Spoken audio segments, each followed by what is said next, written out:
So the headlines are crazy, markets are volatile. You may be seeing the indices down 1% a day and wondering what is going on. If there are many questions in your head, I'm going to try and answer three of them today. One is, with so much geopolitical tension, what lies ahead? Well, while no one can forecast, I want to point you to two events. One was around the 9/11 attacks in 2001, when markets fell 6 to 7% in a month. Actually, over the next 6 months, they bounced back by 14% very, very quickly. The second was in 2003 when we had the Iraq war. Again, markets fell 7 8% in the month. But over the next year, they saw more than a 60% rise.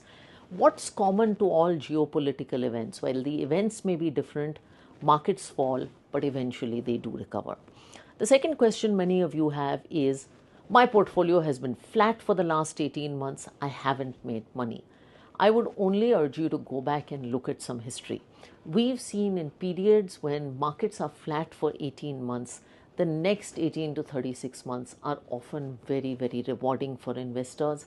Average returns have been between 12 and 30% in the subsequent 18-month period. So don't give up just yet. The third question you might have as an investor is, what do I do? And I always say, don't do anything.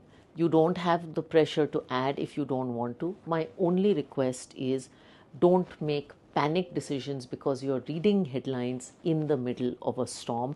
It isn't the time to go out and cancel SIPs. It isn't the time to be panicked. Let the period ride out. And if you can, talk to your advisor for some sensible counsel and advice. Again, I know it's not the easiest period, but volatility is a feature of equity markets, not a bug. Nobody knows when geopolitical events will end, but we do know that over the long term, equity returns in India have delivered 12 to 15% in the large, mid, and small cap indices. So keep the faith and happy investing.